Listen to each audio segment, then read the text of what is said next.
Hello students, आज हम chapter 6 का एक्सरसाइज 6.5 कंटिन्यू करेंगे। मैंने पिछले वीडियो में आप लोगों को एक्सरसाइज 6.5 के क्वेश्चन नंबर 1 to 6 करवाए थे और मुझे उम्मीद है कि आप लोगों ने बहुत अच्छे से उन क्वेश्चंस को किया होगा और आप लोगों को मेथड समझ में आए होंगे। अब हम अपनी एक्सरसाइज 6.5 को कंटिन्यू करते हैं। तो चलिए स्टूडेंट्स, क्वेश्चन नंबर 7 से स्टार्ट करते हैं। मैंने क्वेश्चन लिख लिए हैं। तो क्वेश्चन नंबर 7 में हमें कह रहा है इवेलुएट दिस। एक सीरीज गिवन है जो मल्टीप्लाई में चल रही है टर्म्स। तो देखिए 7 को कैसे हम करेंगे। पहले आप देखिए, ये टर्म्स है ये मल्टीप्लाई में चल रही हैं। तो भाई मल्टीप्लाई में अगर कोई टर्म्स चल रही हैं, इनके ऊपर कुछ पावर्स एक्सपेंस है, तो हम इसको कैसे सॉल्व करेंगे। यहाँ भी मल्टीप्लाई है और देखिए बेस सबका सेम है ना। तो भाई जब बेस सेम है तो जो एक्सपोनेंट्स है वो प्लस हो जाती है, आपको पता होगा। तो इनकी जो पावर्स है वो इस तरीके से प्लस हो जाएंगी, है ना। ये तो समझ में आया होगा। और ये जो है इनफाइनाइट टर्म्स तक गिवन है। क्वेश्चन ने बोला था इनफाइनाइट, तो जो पावर है वो इनफाइनाइट टर्म तक चलेगा। तो आपको क्या समझना है कि भाई ये जो टर्म्स है ये एक जीपी बन रहा है। कैसे कि भाई ये 1/2, तो आर आपका 1/2 आ गया ना। आप देखिए ए तो 1 हो गया, आर आपका 1/2 डिवाइड बाई 1, तो A2 डिवाइड बाई A1 करते हैं तो आर हमारा आ जाता है 1/2 आर आ गया। और उसके बाद टर्म्स कितनी है यहाँ पे, टर्म्स आपकी इनफाइनाइट हैं। तो जो ऊपर पावर में 3 के ऊपर जो पावर में हमारा सिंपल फॉर्मूला लगेगा दैट इज A/1 - R। 3 ए का वैल्यू आपका 1 है, 1 - 1/2। तो आप देखिए सिंप्लीफाई होकर क्या बना ये जो 2 ऊपर चला जाएगा रेसिप्रोकल होके, तो 3 का पावर 2 दैट इज 9। देखिए कितना अच्छा क्वेश्चन था। आई होप स्टूडेंट 7 क्वेश्चन आपको क्लियर होगा। स्टूडेंट 8 क्वेश्चन पे चलते हैं। 8 क्वेश्चन क्या कह रहा है देखिए। इस क्वेश्चन में ये वर्ड प्रॉब्लम था स्टूडेंट्स, मैंने इसको लिख लिया है। वर्ड प्रॉब्लम को जब भी हम करते हैं तो हमें क्या क्या गिवन है आप उस तरीके से लिख लेते हैं कि भाई गिवन हमें इसमें था आर की वैल्यू 3, उसने बोला हुआ था common ratio is 3 and last term is 486। तो मैंने उसको लिख लिया था L = 486 and sum of n terms भी हमें गिवन है भाई Sn = 728 and we need to find a। हमें a फाइंड करना था। तो जैसे कि हमें पता है लास्ट टर्म गिवन है, तो भाई मैंने आप लोगों को फॉर्मूला लिखवाया था। आपको ध्यान होगा हमने पिछली वीडियो में मैंने एक क्वेश्चन में फॉर्मूला लिखवाया था Sn = A - LR/1 - R। ये फॉर्मूला हम यूज करते हैं जहां पे हमें लास्ट टर्म पता होता है जीपी का ना। तो यहाँ पे देखिए Sn हमें पता है और A हमारे पास निकालना है। L हमारा 486 मल्टीप्लाई बाय 3 1 - 3। तो आप इसको सिंप्लीफाई करके A की वैल्यू फाइंड कर लीजिएगा स्टूडेंट। चलिए फाइंड करते हैं। 728 × -2 486 × 3, तो यहां से आपके पास आ जाएगा 16 का 1 5 14 -14 5 6 प्लस हो जाएगा इधर आकर के 18 का 1 24 25 का 2 14। तो देखिए स्टूडेंट्स क्या आंसर आया हमारे पास 2। तो A इज 2। आई होप आपको समझ में आया होगा, क्लियर होगा। ये क्वेश्चन बहुत ही सिंपल क्वेश्चन था। तो हमारा फाइंड A निकालना था फर्स्ट टर्म, तो A टर्म फर्स्ट आ चुका है। तो आप इन 7th 8th को नोट कर लीजिए। Then we will do the 9th question. Question number 9 solve करते हैं। 9th में क्या कह रहा है कि इफ A = 5, तो आप लिख लीजिए भाई गिवन A का मतलब फर्स्ट टर्म उसने दे रखा है 5, ठीक है। और सम ऑफ फर्स्ट 3 टर्म्स इज 31। तो देखिए सम ऑफ फर्स्ट 3 टर्म्स को हम ऐसे लिख सकते हैं, है ना। ये सम ऑफ फर्स्ट 3 टर्म है। First term is A, second term AR, third term is AR²। अब A की वैल्यू 5 यहाँ रखेंगे तो 5 + 5R + 5R² = 31/5। इसको इधर भेज देंगे तो मैं इधर से लिख रहा हूँ 25R² + 25R + 25 31 इधर आ जाएगा। तो 25R² + 25R - 6 = 0। Students I hope clear होगा ये इक्वेशन कैसे बनाया है हमने, है ना। अब आप इसके फैक्टर्स कर दीजिए।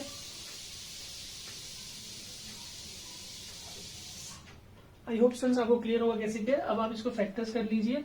25 और 6 के फैक्टर्स आप ले लेंगे तो ये 30R - 5R में आपका सिंप्लीफाई हो जाएगा। तो 5R कॉमन है यहाँ से, 5R + 6 - 1 5R + 6। तो आप देखिए जो 5R + 6 एक फैक्टर आ गया और 5R - 1 एक फैक्टर आ गया। यहाँ से R का वैल्यू 6/5 आ रहा है माइनस में, और यहाँ से R का वैल्यू 1/5 आ रहा है। तो ये दो हमारे सॉल्यूशन है। हमें इसमें कॉमन रेशियो ही निकालना था स्टूडेंट्स। आई होप क्लियर होगा आप लोगों को। नाउ 10th क्वेश्चन की बात करते हैं। Sum of first 3 terms ratio sum of 6 terms. तो देखिए इसमें क्या गिवन है हमारे को, सम ऑफ फर्स्ट 3 टर्म्स। तो इसको हम ऐसे लिख लेंगे इस बार S3 रेशियो S6 = 125/152 152। ठीक है, ये तो गिवन है क्वेश्चन में। अब हम इसको कैसे सॉल्व करेंगे देखिएगा बेटा, हमें क्या करना है, S3 का फॉर्मूला हम ये ले लेंगे R3 - 1 अपॉन में R6 - 1। समझ आ रहा होगा स्टूडेंट्स क्या किया है। आप S3 में सम ऑफ फर्स्ट थ्री टर्म्स में ये भी लगा के कर सकते थे, बट मैंने इसको इस तरीके से लेके सॉल्व किया है बेटा। आप अगर सम ऑफ फर्स्ट थ्री टर्म्स ये वाला फॉर्मूला लगाएंगे यहाँ पे तो भी यही इक्वेशन बनेगी और ऐसे ही सॉल्व होगा। ठीक, नाउ इसमें क्या करें बताइए स्टूडेंट्स। देखिए आपको पता लग रहा है रेसिप्रोकल होंगी, तो मैं क्या कर सकता हूँ, ये टर्म यहाँ से यहाँ कैंसिल, या ये टर्म यहाँ से यहाँ कैंसिल। भाई रेसिप्रोकल होने के बाद कैंसिल होना ही है, तो ये जो टर्म बचा ये एज इट इज ही आ जाएगा, R³ - 1 अपॉन R6 - 1। तो देखिए भाई ये टर्म कैसे कैंसिल होगा आपको पता था, इसलिए पिछले क्वेश्चन में यूज हुआ है ये। भाई R6 को हम ऐसे लिख सकते हैं, ध्यान दीजिएगा, R³ - 1 R³ + 1। नाउ R³ - 1 से R³ - 1 कैंसिल, तो आपके पास जो बचा देखिए मैं यहाँ पे सॉल्व कर देता हूँ 1 अपॉन R³ + 1 क्रॉस प्ले करेंगे तो 125 R³ + 125 = 152। नाउ 125 R³ = 152 माइनस 125, दोनों को माइनस कर लीजिए, भाई कितना आ जाएगा आप देखिए 27 आ गया। अब R³ = 27/125, सो R इज 3/5। आपको पता लग रहा होगा स्टूडेंट्स, क्योंकि 3 का क्यूब 27, 5 का cube 125। So this is our answer. Question number 11 solve करते हैं स्टूडेंट्स। क्वेश्चन नंबर 11 में क्या कह रहा है, इवेल्युएट दिस। इसको भी आप ध्यान से समझिएगा कि ये सिग्मा, इस सिंबल का मतलब है सिग्मा। आप लोगों ने 10th में भी ये सिंबल देखा होगा। तो देखिए इसका मीनिंग क्या है यहाँ पे समझना है। सिग्मा का मतलब होता है समेशन बेटा, आप लोग इसको नोट कर लीजिए, this is sigma and it means summation. Summation मतलब सम करना है। सम कैसे करना है कि भाई एन जो यहाँ वेरिएबल दिया है वो इसके साथ में जो वेरिएबल है वहां पे आपको एन की वैल्यू 1 पुट करनी है। 1 से लेके 50 तक पुट करना है, जो ऊपर वैल्यू लिखा है 1 से लेके 50 तक पुट करना है और प्लस करते जाना है उन टर्म्स को। देखिए कैसे, यहाँ पे हम ऐसे लिखेंगे 2 की पावर 1 माइनस 1। हमने पहले 1 पुट किया इस टर्म में, ठीक है, उसके बाद प्लस लग जाएगा सिग्मा की वजह से, फिर 2 पुट करेंगे, ये पूरा टर्म लिख लिया, फिर प्लस लगेगा, अब 3 पुट करेंगे, ऐसे ही चलता जाएगा कहां तक 2 की पावर 50, मतलब n जब तक 50 पुट नहीं होता। आई होप आपको समझ में आया होगा कि सिग्मा का यूज कैसे किया जाता है। ठीक है स्टूडेंट्स, अब इसमें देखिए क्या हो रहा है, यहाँ पे दो सीरीज अलग बन रही है। कैसे, 2 की पावर 1, 2 की पावर 2, 2 की पावर 3 प्लस डॉट डॉट 2 की पावर 50। इस सीरीज को हमने अलग कर लिया। उसके बाद माइनस देखिए 1 -1 -1 -1 dot dot dot last term -1।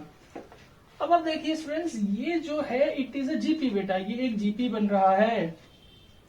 कैसे, ए हमारा 2 है, आर भी हमारा 2 है और एन हमारे पास 50 है। तो यहाँ पे सम एस एन का फॉर्मूला आपका लग जाएगा, that is a r n -1 upon r -1।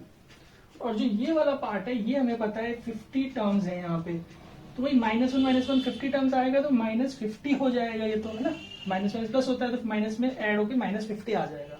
अब यहां से आपको क्या करना है, ए का वैल्यू 2, आर का वैल्यू 2, एन हमारा 50 है, एन हमारा 50 है, आर 2 -1, तो 2 -1 तो हमारा सिंप्लीफाई हो गया, खत्म ही हो गया। अब इसको तो भाई 2 की पावर सॉल्व करेंगे तो 2 की पावर 51 ही हो जाएगा, और यहां से 2 -50, तो जो आपका आंसर निकल के आ रहा है फाइनल, दैट इज, क्योंकि 51 पावर को तो हम सॉल्व करेंगे नहीं, तो यानी कि this is equal to this value. I hope students clear होगा। इसमें आपको दो चीज समझनी थी, पहले हमें ये सिग्मा का यूज कैसे करना है, उसके बाद जब हम यूज कर लेंगे तो उसमें सीरीज को कैसे अलग करना है। उसके बाद तो ये इजी ही है कि एक जीपी बन गया और वहां पे वो 150 टाइम्स था तो इसलिए -50 जीपी में सम का एसएन का फॉर्मूला हमने लगाया और ये हमारा सोल्यूशन आ गया स्टूडेंट्स। क्वेश्चन नंबर 12 सॉल्व करते हैं। देखिए क्वेश्चन नंबर 12 में क्या गिवन है, find the sum of n terms of a series whose mth term. तो देखिए mth टर्म को हम कैसे लिखते हैं, देखिएगा mth टर्म को am से हम डिनोट करते हैं और इसमें 2m + 2m। तो आपको क्या करना रहेगा भाई, आप m1 पुट कर लीजिए, पुट करा हमने 1m, तो यहाँ पे a1 और ये 2 की पावर 1 + 2 × 1 यानी कि 2 + 2। इसको 4 मत करिए स्टूडेंट्स, अब इसको ऐसे ही रहने दीजिए, इसको मैं बताऊंगा क्यों नहीं हम इसको कर रहे। m = 2 जब लेंगे तो सेकेंड टर्म आपका आएगा 2 की पावर 2, 2 × 2, तो ये हो जाएगा 2 की पावर 2 प्लस इसको 4 रखिए, ठीक, प्लस नेक्स्ट m = 3 लेंगे तो 2 की पावर 3 प्लस 2 × 3, तो देखिए 2 की पावर 3 को ऐसे रखिए, इसको 6। अब समझिए क्या हो रहा है नाउ, अब देखिए रिक्वायर्ड सीरीज हमारी क्या बन रही है बेटा, देखिए सीरीज जो हमारी बन गई वो है 2 + 2, फिर प्लस आप लगा दीजिए क्योंकि हमें तो सम निकालना है, तो यहाँ SN भी ले सकते हैं, और 2 की पावर 2 है, अगला 4 है, फिर प्लस 2 की पावर 3 है, प्लस 6 है, और plus dot dot dot last n term तक चल रहा है वो, इसमें बोला है सम ऑफ n टर्म्स निकालना है। तो अब यहाँ पे देखिए कि दो सीरीज आप ऐसे करिए, 2 की पावर 1 वाला टर्म था ये, 2 की पावर 1 प्लस 2 की पावर 2 लिख लीजिए, प्लस 2 की power 3 plus dot dot dot, उसके बाद ये वाला जो है plus 2 plus 4 plus 6 plus dot dot dot. आप समझिए क्यों ऐसा हुआ, क्योंकि भाई अगर मैं इनको प्लस कर लेता, आप समझिएगा, अगर मैं इसको प्लस कर लूं 4, ये हो जाएगा आपका 8, ये हो जाएगा 14, तो जो सीरीज बन रही है समझिए 4 plus 8 plus 14 plus dot dot, अगला टर्म भी निकलेगा तो 24, तो जो सीरीज बन रही है it is neither not AP not GP, तो इसलिए हम इसमें सम निकाल नहीं पाएंगे फिर, तो इसलिए हमने इसको ऐड नहीं किया, हमने इसको अलग ही रखा टर्म्स को, कि भाई ये वाली जो टर्म है आप देखिए, ये वाली टर्म 2 की पावर 1 2 की पावर 2 2 की पावर 3 ये एक जीपी बन रहा है, और जो अगला टर्म है 2 4 6 8 ये हमारा एक एपी बन रहा है, तो इसलिए हमने इसको इस तरीके से किया। स्टूडेंट्स आई होप आप लोगों को क्लियर होगा, तो ये आपको नहीं लिखना है।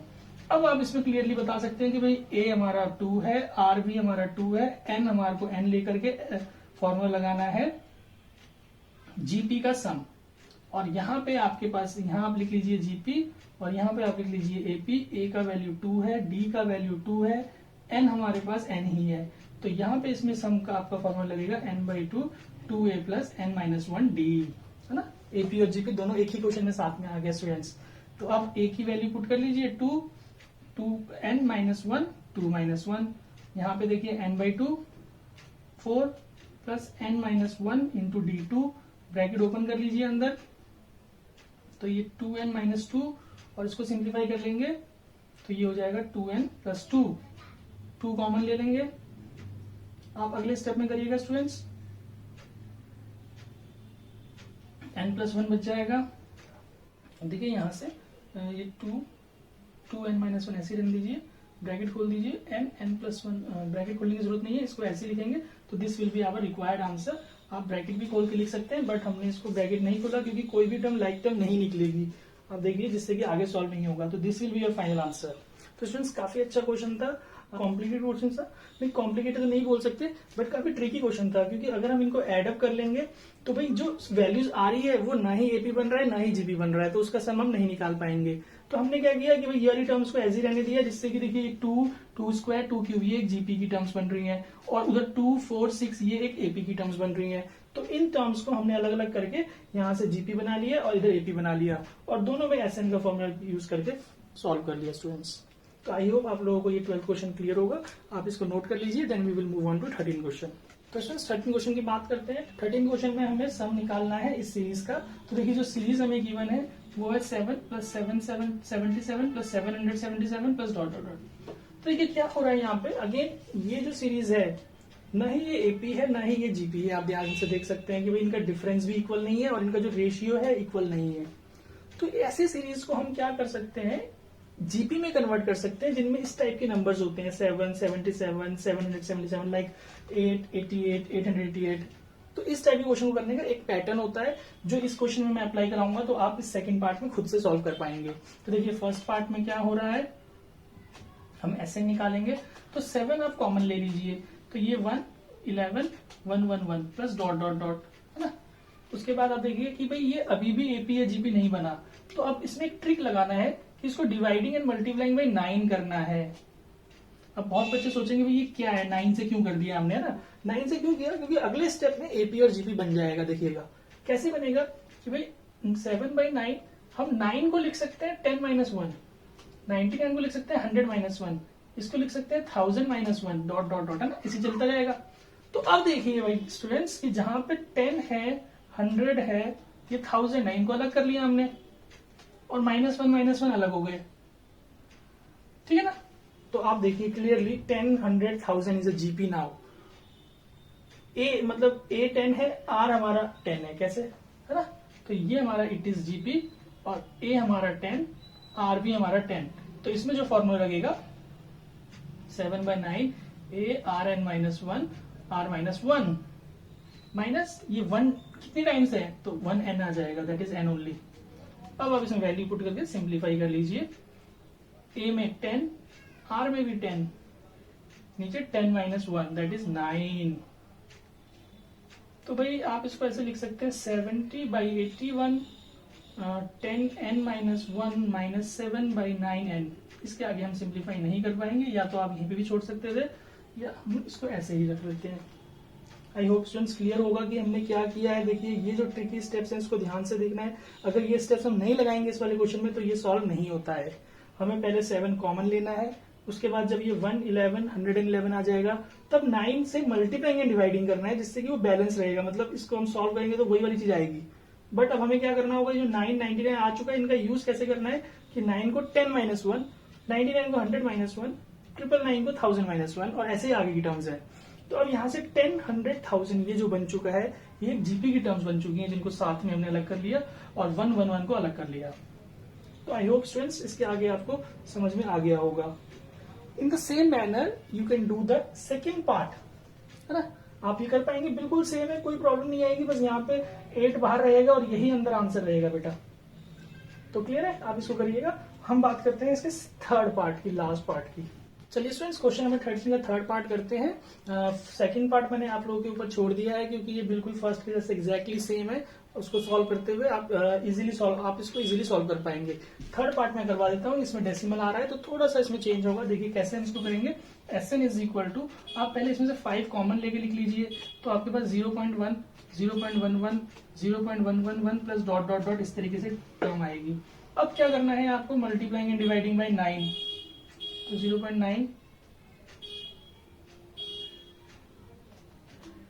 ये हमारे पास आ जाएगा स्टूडेंट्स। अब आप क्या करिए कि भाई जो 0.9 है ना, इसको आपको 1 माइनस 0.1 लिखना है बेटा। जो 0.99 है 1 माइनस 0.01 चेक कर लीजिए भाई। ये जो है 0.9 आएगा, इसको माइनस करेंगे तो 0.99 आएगा। सिमिलरली आप बताइए यहाँ क्या आएगा students. Yes correct, 1 minus 0.001 plus dot dot dot.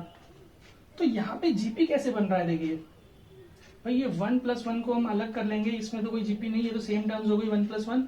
जो ये अगली टर्म्स है minus 0.1 minus 0.01 minus 0.001 minus so on. तो आप समझ रहे होंगे भाई ये वाला पार्ट जीपी है। कैसे, क्योंकि यहाँ पे a हमारा जो है वो 0.1 है, r भी हमारा 0.1 है, क्योंकि जब 0.1 में हम 0.1 मल्टीप्लाई करेंगे तो 0.01 आएगा, और जब 0.01 में हम 0.1 इंटू करेंगे तो ये वाला 0.001 आ जाएगा। तो इस तरीके से ये एक जीपी बन रहा है। आप इसको क्या करिए कि यहाँ से कॉमन ब्रैकेट लगा दीजिए, तो ये प्लस प्लस में कन्वर्ट हो जाएगा, जिससे कि a 0.1 बन जाएगा एंड r आपका 0.1 रहेगा पॉजिटिव में। तो अब देखिए क्योंकि r इज लेस देन 1 है यहाँ पे बेटा, तो जो हम इसमें सम का फॉर्मूला लगाएंगे 1 माइनस आर है और 1 माइनस आर ऐसा, और यहाँ से 1 प्लस एन कितनी टाइम्स है, n टाइम्स है, तो ये तो एज इट इज रहेगा, मतलब n बन जाएगा, और ये 5/9 एज इट इज रहेगा। तो 5/9 n माइनस a का वैल्यू 0.1, 1 माइनस 0.1 की पावर n, और यहाँ से 1 माइनस 0.1 करके हम लिख देते हैं डायरेक्टली। आगे सिंप्लीफाई कई तरीके से कर सकते हैं। तो देखिए क्या करेंगे, हम डेसिमल से हम ये डेसिमल कट कर लेंगे, तो 5/9 ये 9 हो चुका है, एलसीएम ले लीजिए नीचे, ये 9n हो जाएगा माइनस 1 और माइनस माइनस प्लस 0.1 की पावर n। अब देखिए क्या हो रहा है, 9 को बाहर इंटू कर दीजिए, 5/9 यहाँ से 9n माइनस 1 प्लस 0.1 को हम 1/10 लिख सकते हैं। तो ये हमारा आंसर आ चुका है स्टूडेंट्स। तो स्टूडेंट्स देखिए 14 क्वेश्चन में क्या कह रहा है, s infinity is 16, sum of infinite terms of GP is 16। तो s इंफिनिटी अगर हमें 16 गिवन है तो यहाँ से हम इंफिनिटी का फॉर्मूला लगाएंगे, तो a is equal to 16 minus 16r, ये फर्स्ट इक्वेशन हमने बना लिया भाई, है ना। अकॉर्डिंग टू क्वेश्चन हमें जो बोला जा रहा है sum of squares of its term, यानी कि जो उसकी टर्म होती है, टर्म तो आर स्क्वायर आर क्यूब ऐसे होती है, इनका जो स्क्वायर है, इनमें स्क्वायर हम लगा दें अगर, देखिएगा तो इनका जो सम आ रहा है वो हमारे पास आ रहा है 153 3/5, ठीक है। तो आप देखिए कि ये हो क्या रहा है भाई, इसको आप खोलेंगे ऐसे,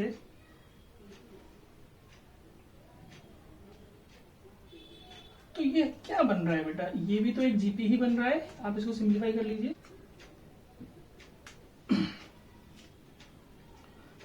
जीपी ही बन रहा है जहां पे ए की जगह ए स्क्वायर है और आर हमारा आर स्क्वायर है बेटा। तो अब आप इसमें जब जीपी का फॉर्मूला लगाएंगे ए अपॉन में 1 minus r equal to 768 upon 5, तो ए की जगह ए स्क्वायर पुट होगा और आर की जगह आर स्क्वायर पुट होगा बेटा। सिंपल सी चीज है, समझिए ध्यान से, कंफ्यूजन नहीं होना चाहिए भाई। जो जीपी है जीपी तो सेम ही है ना, बस जीपी में जो चेंज आया है वो ए की जगह ए स्क्वायर आर की जगह आर स्क्वायर हो गया और इनफाइनाइट टर्म्स हैं तो एक फॉर्मूले में ये आ गया। अब आप इसको क्रॉस मल्टीप्लाई कर लीजिए तो देखिए कुछ इस तरीके से हमारे पास वैल्यूज आ रही है। अब ए की जो वैल्यू है वो आप यहाँ बिठा दीजिए 5 16 माइनस 16 आर होल स्क्वायर। अब थोड़ा सा इसको आपको सॉल्व करना पड़ेगा भाई, तो चलिए सॉल्व करते हैं। 5 ये आ जाएगा आपका 256 प्लस 256 आर स्क्वायर और minus 512 r is equal to 768 minus 768 r square. अब फिर 1280 plus 1280 r square minus 2560 r, ठीक है, इज इक्वल टू, इनको इधर लाइए, प्लस 768 आर स्क्वायर हो गया माइनस 768 इक्वल टू 0 बन रहा है 2048 आर स्क्वायर है ना, 2560 आर और ये वाला वैल्यू दोनों माइनस होके आपके पास आ जाए 512। तो ये आपके पास वैल्यूज आ रहा है। आप इसमें से 512 कॉमन ले लीजिए, 512 कॉमन ली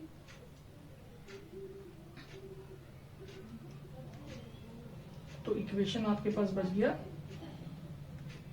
इसको आप स्प्लिटिंग मिडिल टर्म कर लेंगे, 4r square minus 4r square minus r plus 1, तो यहाँ से आपके पास एक फैक्टर आ जाएगा 4r माइनस 1 और एक फैक्टर आ जाएगा r माइनस 1।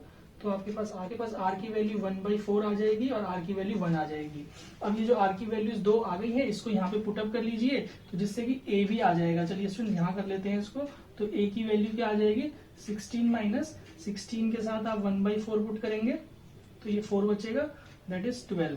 और जब आप 1 पुट करेंगे तो a 0 हो जाएगा, तो ये तो हमारा नेगलेक्ट हो जाएगा। मतलब हमारे पास जो कंडीशन आ रहा है a is 12 and r is 1/4। What it students, ये a ये r, हमें बोला है a4 निकालिए, तो भाई a4 क्या होगा ar क्यूब, तो a में 12 r में 1/4 क्यूब, सो 12 इंटू 1/64, तो ये कितने में कट रहा है 3/16, 3/16 इज द आंसर बेटा, यानी कि 3/16 इज द आंसर, यानी कि हमारा फोर्थ टर्म 16 है। तो आई होप आपको 14 क्वेश्चन क्लियर होगा, आप इसको नोट कर लीजिए, देन हम 15 और 16 लास्ट 2 क्वेश्चंस की बात करेंगे। चलिए स्टूडेंट्स क्वेश्चन नंबर 15 की बात करते हैं। 15 क्वेश्चन काफी लेंथी वर्ड प्रॉब्लम है तो इसलिए उसको मैंने क्वेश्चन को लिखा नहीं है, आप लोगों ने आई होप पढ़ लिया होगा। तो देखिए क्वेश्चन में क्या कह रहा है कि भाई एक स्नेल ने मूव करना स्टार्ट किया with the speed of 1 centimetre per hour और उसको कहाँ पहुंचना है, एक दूसरे पॉइंट पे पहुंचना है जो 3 सेंटीमीटर अवे है। देखिए इसको ऐसे समझिए कि अगर स्नेल यहाँ से स्टार्ट हो रहा है और यहाँ से यहाँ पहुंचना है उसको सपोज दूसरे पॉइंट पे जो कि 3 सेंटीमीटर दूर है यहाँ से यहाँ तक, तो ए से उसने 1 सेंटीमीटर पर आवर की स्टार्ट किया। अब जो अगला पॉइंट वो पहुंचा यहाँ पे, तो वो जो यहाँ से चलना शुरू किया उसने इसके हाफ यानी कि 0.5 मीटर पर आवर। फिर अगला पॉइंट जब वो पहुंचा, मतलब ए से सी तक वो 1 सेंटीमीटर पर आवर से पहुंचा है, फिर वो टायर्ड हो गया, वो रुक गया, फिर उसने दोबारा स्टार्ट किया चलना और इस बार पिछली स्पीड की कम स्पीड से चला है 0.1। फिर वो चला थोड़ी देर, यहाँ पहुंचा, फिर वो रुक गया क्योंकि थक गया, यहाँ से उसने दोबारा स्टार्ट किया और पिछला जो स्पीड था उससे कम, उससे हाफ स्पीड से चला। तो आप देखिए इस तरीके से वो चल रहा है। तो according to question we are getting a GP, how, कि देखिए पहला टर्म उसका 1 है, फिर दूसरा टर्म उसका हो गया 0.5, फिर तीसरा टर्म हो गया 0.25, ऐसे ही वो चलता जाएगा। और वो जब पहुंचेगा उसे कहां तक पहुंचना है, उसको बी तक पहुंचना है, यानी कि कितना डिस्टेंस है ये 3। तो आप समझ रहे होंगे कि मैंने ये प्लस क्यों किया है, क्योंकि भाई इसको इसी स्पीड से चलते हुए 3 डिस्टेंस कवर करना है ना। तो यानी कि ये हमारे पास एक जीपी बन गया। तो इस जीपी में आप फॉर्मूला लगाएंगे, ए हमारा 1, आर हमारा आप देखिए 0.5/1 करेंगे तो ये 1/2 आएगा। तो आप इसमें एसएन का फॉर्मूला लगाएंगे, a 1 minus r n upon 1 minus r equal to 3। तो ये 1 माइनस, आप इसको 0.5 ही रहने दीजिए, एन 1 माइनस 0.5 इक्वल टू 3। तो यहां से देखिए 1 0.5 to the power n 0.5 equal to 3, ये उधर जाके इंटू होगा, दैट इज 1.5, ये उधर जाएगा 0.5 एन पॉजिटिव हो जाएगा और ये इधर आ जाएगा, दैट इज 0.5 ही आ जाएगा बेटा। 1.5 माइनस 1 दैट इज माइनस 0.5 आ जाएगा। तो आप देखिए क्या ये कभी इक्वल हो सकता है? भाई 0.5 की पावर n कभी भी नेगेटिव वैल्यू नहीं देगी हमें उसकी। अगर यहाँ 1 होता तो पॉजिटिव आता, अगर मैं 2 करूंगा तो पॉजिटिव में ही वैल्यू निकलेगा। मतलब 0.5 n की वैल्यू कभी भी इसकी नेगेटिव वैल्यू में नहीं आएगी, विच इज नॉट पॉसिबल। मतलब क्या हुआ कि अगर वो अपनी स्पीड कम करता जाएगा, हाफ कम करता जाएगा, तो ही विल नेवर रीच। ये आपका आंसर है बेटा क्वेश्चन नंबर 15 के लिए। काफी अच्छा क्वेश्चन है, अब ध्यान से इसको नोट करिए। नाउ लास्ट क्वेश्चन की बात करते हैं, क्वेश्चन नंबर 16 में क्या कह रहा है कि भाई एक जो चेस का गेम है, आप सबको पता है चेस के गेम में कितने बॉक्सेस होते हैं? 64 बॉक्सेस। तो अब एक इससे रिलेटेड कहानी भी बहुत काफी मशहूर है कि एक आदमी को एक राजा ने बोला कि भाई जो भी तुम्हें मांगना है मुझसे मांग लो। तो उस आदमी ने क्या कहा कि आप मुझे एक चावल का टुकड़ा देते जाइए, लेकिन आप उस चेस के बोर्ड में आप उस चावल के टुकड़े को, एक एक टुकड़े को आप ऐसे रखिए कि पहले बॉक्स में पहला एक तक टुकड़ा, फिर दूसरे बॉक्स में उसका डबल, फिर तीसरे बॉक्स में उसका डबल, फोर्थ बॉक्स में उसका डबल, इस तरीके से चलता जाएगा। तो देखिए क्वेश्चन में इक्वेशन कैसे बनेगा? 1 पहले 1 रखा, फिर उसके बाद दूसरे में 2 रखा, फिर तीसरे में 4 रखा, फिर फोर्थ में 8, और इस तरीके से चलेगा। तो भाई ये क्या है? 64 टर्म्स तक चलेगा, ध्यान रखिएगा। तो इट इज जीपी क्लियरली पता लग रहा है। ए हमारा 1 है, आर हमारा 2 है, तो जो एस एन आएगा a r n minus 1 r minus 1।